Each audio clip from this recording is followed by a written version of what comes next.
Good morning, good afternoon, or good evening, depending on what time you are tuning in. I'm on a journey to improve 2 millimeters in every area of my life, and I want to do that with you. Welcome to 2 Millimeter Mondays. My name is Rachael, and we're here to awaken the spirits in every part of our life, and most importantly, ourselves. So welcome everybody. How are you today? Is everybody well? Rested after the weekend? What did you get up to? Put in the comments below. I'd love to hear on the live with me. It's really nice to have everybody here. Did anybody attend the Dog Lovers Festival on the weekend? I went and got my little lanyard, and I was one of those people that, it's probably reversed, but that's okay. You got one of these lanyards and you could attend the festival over the weekend. It was a lot of fun. We had 30 plus breeds. It was at Homebush, the Dome, so that was always good. Catching up with some old friends, meeting some new ones, and also seeing a lot of the dogs there. It reminded me of the loyalty that our dogs share for us and we share for them. Whether you've got cats, dogs, or birds, it doesn't really matter. You could have fish, or you could have some other type of animal. Pop in the comments below what type of animal that you have, because I'd love to hear what type of animal that you have. I've got 2 Scottish Terriers, Bruce and Topsy, and they're sitting on the leather lounge behind me as we speak, and they're not interested in this conversation at all because they were the stars of the weekend, I must say, or at least Topsy was. Bruce stayed at home, minded the house, looked after things to ensure that everything was well. But I guess cats and dogs, when I think about it, a dog or a cat or a bird, whatever you have, we've got any number of pets in our lives that we may spend the time with. But you've got to remember that one pet, we may be the only owner that they know. Hi Tina, how are you? Nice to see you on the line. I hope you're feeling a little bit better. Jax, good to see you too, and welcome to everybody that is joining me tonight. So as I was saying, one pet that you have, you might be that one owner for them. And it's really important to know that what we do matters so much. And therefore the smallest acts of kindness, as it were, really is so true in every aspect. And you really need to focus on what that kindness is. And it really matters for that animal, for that person, whoever it might be. So I've had some beautiful pets over the years, as I've said, and it reminded me of the different things and the appreciation of kindness that I had for them. And I wrote some of the thoughts down and the lessons that I learned from them. Just going for a walk in the park together, running around and enjoying that space, even walking around, because I don't run very much anymore. I don't run at all. I just walk, and at a slow pace at that.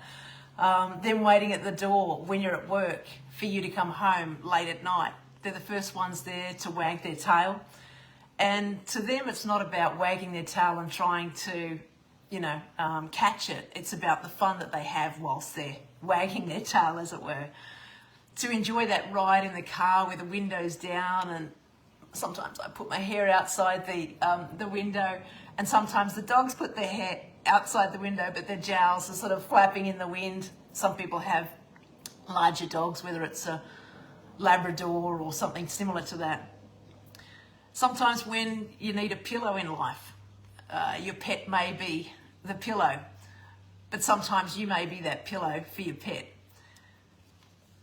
What about when, I don't know whether you've ever done this before, but I certainly have, taken the dogs down to the park and it's a beautiful day, and you just sit on the grass, you take your shoes off, ground to the grass, feet to the grass, and feel the sunshine on your face. And the dogs just sit there with you. Topsy loves turning over and showing her belly to the sunshine, so she will quite happily sit there and do that, whereas Bruce likes to kick his feet out the back, the legs out the back. So they've both got quite unique styles of doing things. Even when you think about animals and dogs and that sort of thing, they work in packs. So contributing to the pack, which one of them looks after the animals? Which one of them gathers them all together for the food? Which one of them goes out and gets the food? And every meal, like I know you and I may get bored with eating the same meal, although I don't necessarily, because I generally have the same thing. It's either salmon or it's chicken, and I usually prepare them in the fridge or get them done so that it's nice and easy for me to be able to have that sorted. But every meal that you give your dog or your cat, it's the same meal every day, isn't it? It's whether it's dry food or the fresh meat that you give them or the chicken bones or carcasses or whatever it is that you feed your animal, your bird, your fish. It's the same meal every day. But they don't complain. Once again, they wag their tail so much. They absolutely love it, and they're met with such excitement. And I guess knowing that strength lies in our differences and not our similarities with the animals.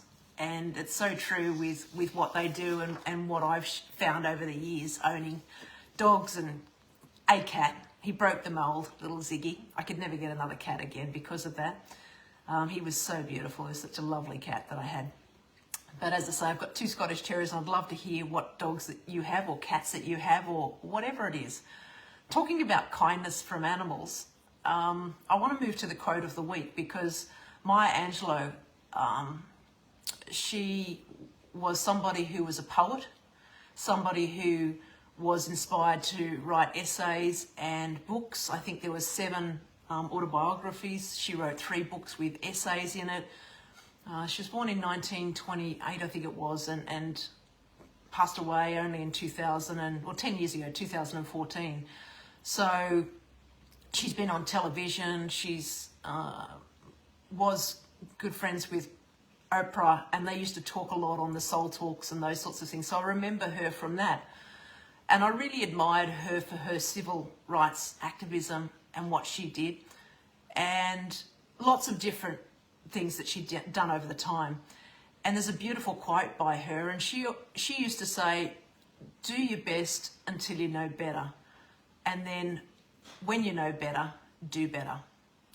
So I really like that quote, and it really resonated with me for many reasons. And it's funny when you think about quotes and what happens with different things, but it got me thinking to when I received a piece of paper from my dad. Thank you for everybody joining me. How are you? It was a piece of paper. It's a subscription from the Barefoot Investor. Now, I don't know whether any of you know the Barefoot Investor, but the Barefoot Investor's got Pape, and he's written, I think, 3 books now. I've not read any of his books, but I know my dad has followed him on his subscription and really enjoys the different books he's got. And it's pretty simple strategies that he employs, but very effective from what I've understood and seen. And he's also written a book for the kids about investing and also for families. So there's 3 separate books. It's just simple things like discover how to teach your kids the value of money. And with the family, like over a meal, cook over a meal and work out how to do your investment easily. So I respect his strategies as much as I haven't spent a lot of time doing that. I've done a few other things with those sorts of investors, but Dad loves him. And he sent me this, or he dropped this on my office desk. And the newsletter, I was on the 26th of September 2022 of all things. I'll read it out to you. And it says, and it seems, this is from Scott Pape. So, and this is only an excerpt from the actual. And it says, it seems that post-pandemic that we've all won the battle of being able to work from home. Yet we're likely losing the war. A new study from La Trobe has found that working from home increases the likelihood of weight gain, exhaustion, and burnout. And can anybody else relate to that? I certainly can. I was working really long hours, and sometimes when you are working from home, you're working a lot longer hours, even though you're doing things in between. You might be putting the washing on, you might be attending to the kids, you might be looking after the dogs or whatever it is, but you're still doing a lot of things from home. So that really resonated with me about working from home. It increased the likelihood of weight gain, exhaustion and burnout. But then further down in the email that I received that Dad picked up. It said you need to get up at 4 a.m. and start bloody working. Excuse my French there, people, but that's what it said in the email there. Dad also put next to it no in big letters and underline. So he said, don't get up at 4:30, which I agree with. I mean, if that works for you, that works for you. Sometimes people, like I know some friends, they work late into the night. Some people are early morning people. Some people I know that get up at 3 a.m. and start their day. Whatever works for you is the right way to do it. Like, I'm not here to tell you one way or the other. I'm just sharing with you what I've learned along the way.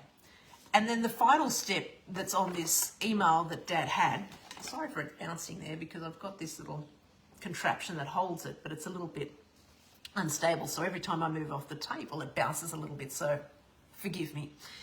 And then it says down the bottom here, sometimes it's only 10 minutes. That part I like as well. So the first part, didn't really want to hear that, you know, I might have gained some weight. I might be a little bit exhausted and I might be suffering from a little bit of burnout. That was in 2022. And you just sort of think, well, why would your dad send you something like that? But I think that there's a method in his madness. Like every parent, unconditional love for their kids, just like the pets, unconditional love for their owners.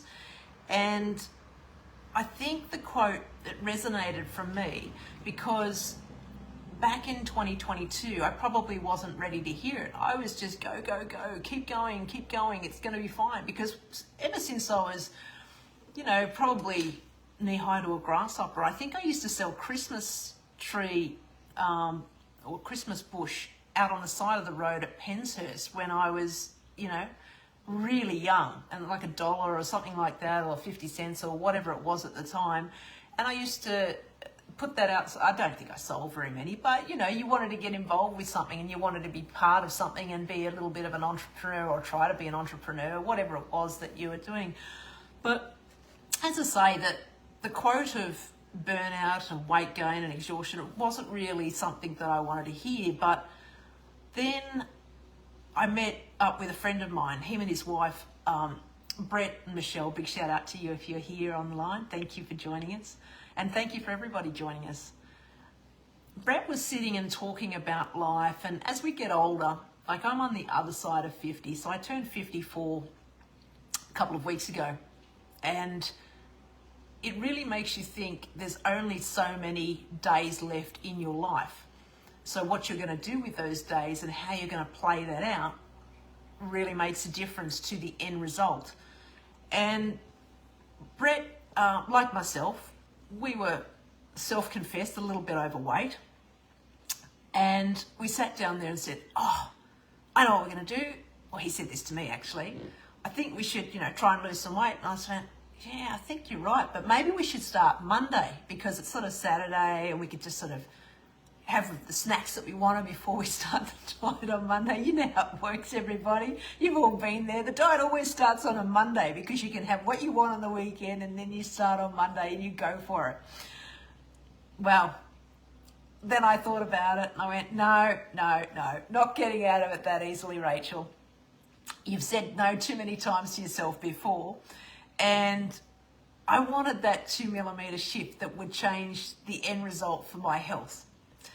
So we made a wager between ourselves, because we thought there's no point in saying we're going to do something if you don't back it up with the actions.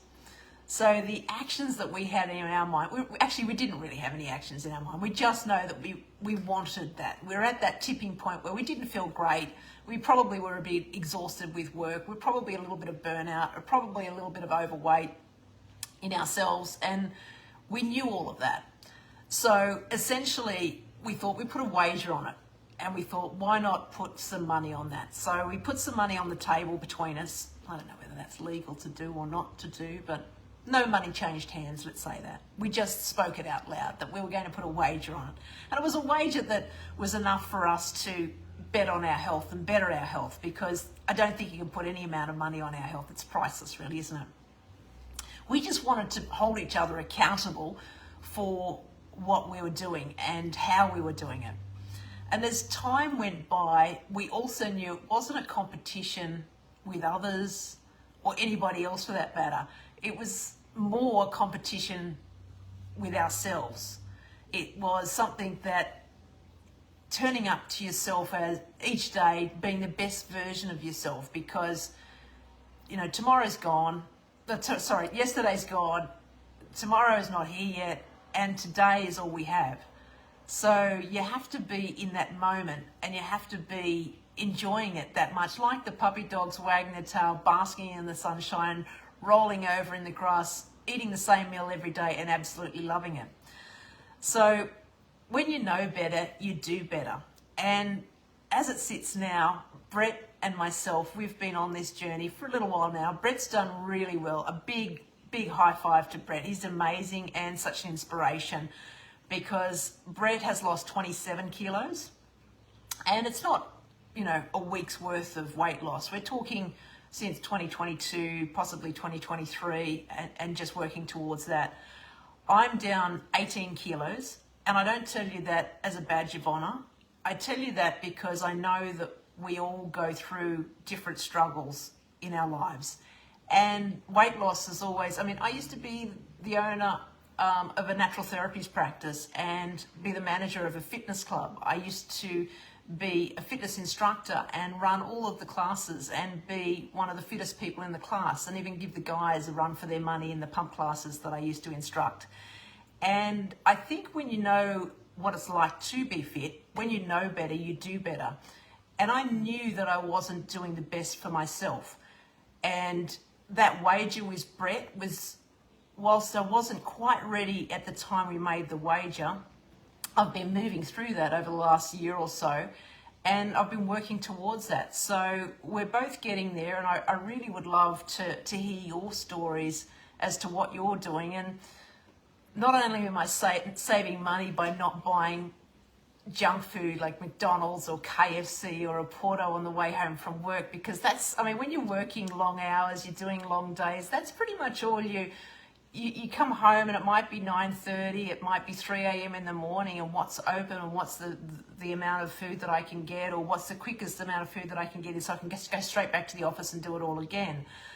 And you need to have that 2mm shift to go, okay, well, what's really important here, and what am I getting out of all of that? Because sometimes when you work towards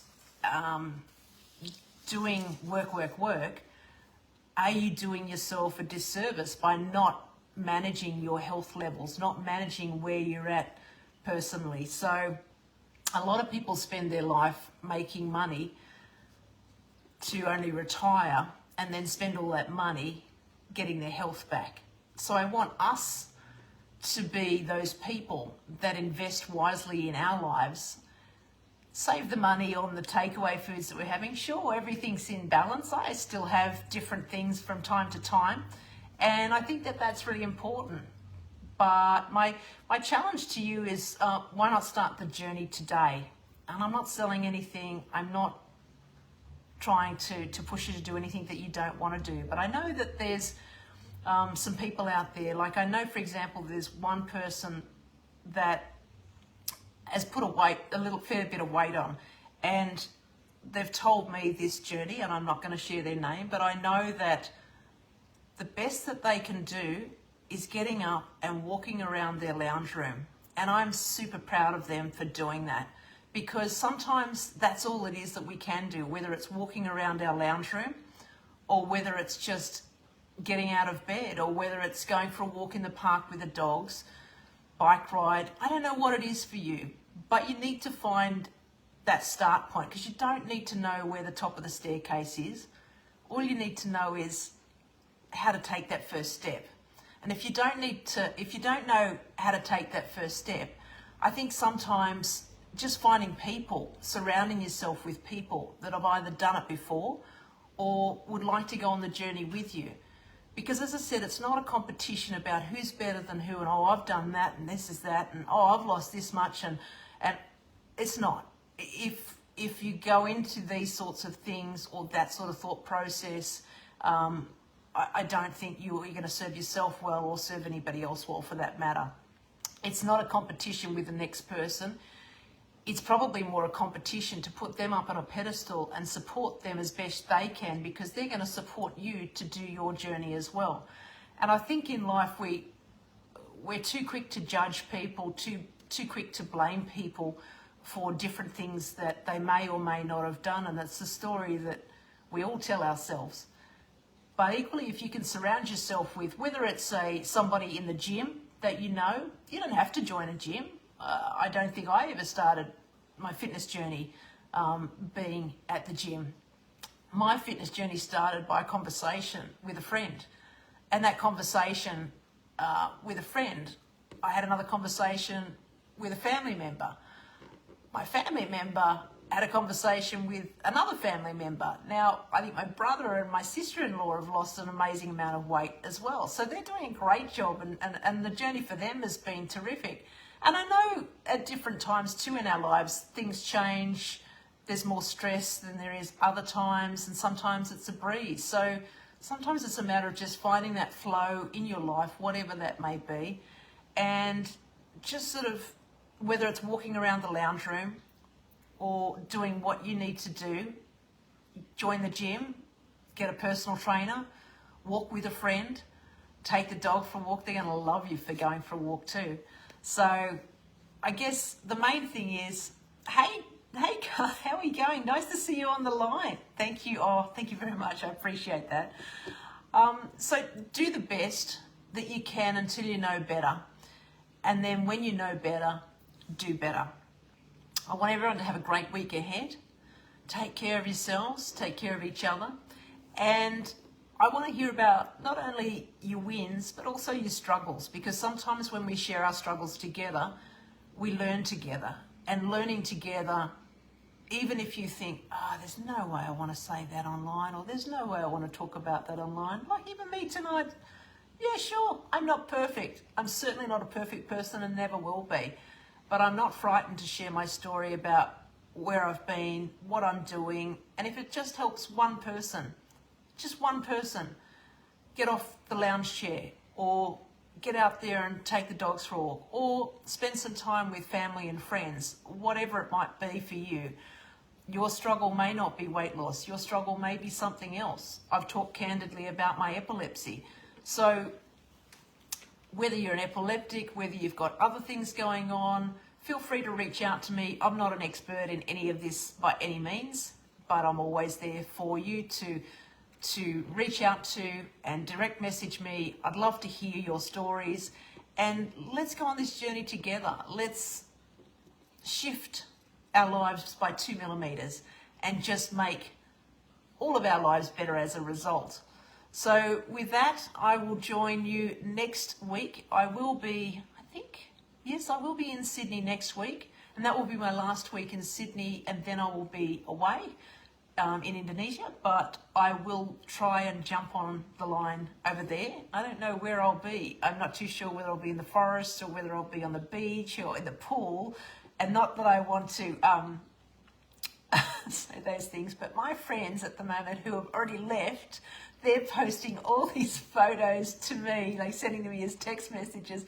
Oh, we're in the pool, we're doing this, we're doing that, and all I want to be is over there with them to have a great time, and I'm really looking forward to that. So thank you for everybody for joining me on the line.